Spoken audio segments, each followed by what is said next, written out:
Hello, and welcome to the Shingle Consumer Video Tutorial for Managing Contracts. In the Ordering Services tutorial, you learned how to create an order and submit it to the exchange.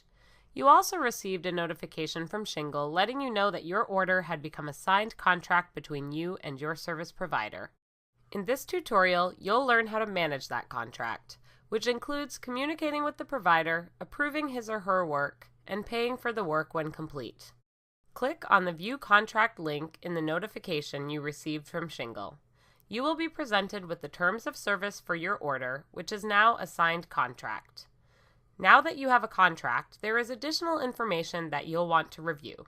The first thing you may want to know is who your service provider is and what price you get on the exchange. Click on the Summary tab and view the provider's name and image if one was given.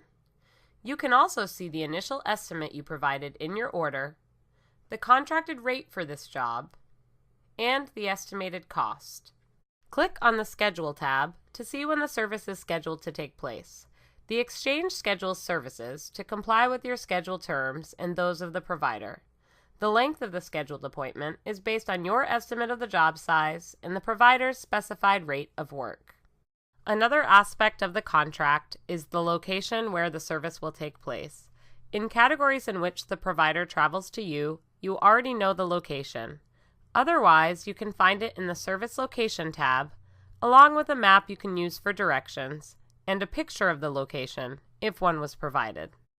Now that you know the details of your contract, you can explore the tools that are available for interacting with your provider, approving work, and submitting payment when the service is complete.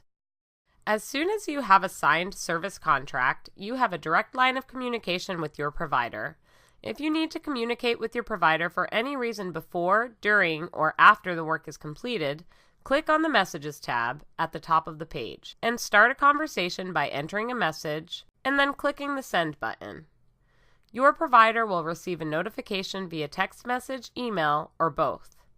When the provider responds to your message, you too will receive a notification based on your preferences. Communicating with a service provider has never been easier. At the scheduled time on the day of your appointment, you can expect your service provider to show up and perform the service as specified in the contract. When he or she is done, the provider will mark the work as complete, and you will receive a notification telling you that you have an approval pending. Click on the View Pending Task link in the email, and you will be brought to a page where you can sign off on the work. Approving the work means that you are satisfied with the job and are now obligated to pay for it. Approve the work, then click the Save Changes button. Now that your service is complete, all you need to do is pay the service provider. Paying your provider is easy. Click Orders in the navigation menu at the top of the screen, and then click the View button for your order. Now, click on the Money tab at the top of the page. You'll be presented with a financial summary of the job. This is your bill. The summary allows you to understand the work estimated and performed, the total compensation owed to the provider based on your contracted rate, and any adjustments to the balance owed, like taxes, materials charges, and gratuity if you choose to provide it. Review the financial summary to make sure you understand exactly how your bill was determined. Once you are satisfied that your bill reflects the approved work, you'll want to pay the service provider. Shingle allows you to pay for services via PayPal or cash.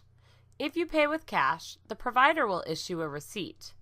You will receive a receipt notification when the provider records the payment, which will also be reflected on the summary. To pay the provider using PayPal, click on the Payments tab and create a payment by clicking the New button. You'll see a pending payment is generated for the total amount of your bill for the service. Click on the Save Changes button. You will be navigated briefly to PayPal and presented with the summary of the total payment to your provider. Finalize the transaction by logging into your PayPal account or entering your credit card information, then confirming the payment. After a moment, you will be returned to the Shingle website where you will see that the payment has been processed. There's only one thing left to do. If you had a good experience and would like to do business with the provider again, you should recommend him or her. Or, if you don't want to use the provider in the future, you should block him or her. To recommend or block a provider, navigate to the Contract tab in the Signed Contract view and select the Summary tab. Underneath the provider's identity, you'll see that you have the ability to indicate your opinion about them. Click and you'll be able to recommend or block the provider for this contract. Then click the Save Changes button. If you recommended the provider, you are more likely to be matched to the provider in the future, and if you so choose, you can restrict future orders to only your recommended providers. If you chose to block the provider, you'll never be matched to him or her again in that category. Whatever you choose, these opinions are visible only to you. The provider can never see your opinions. Managing your contracts and interacting with the provider is convenient and automated, and Shingle provides detailed records of all aspects of the job. You also can easily build a network of trusted providers. Saving time has never been easier. Thank you for watching this Shingle video tutorial.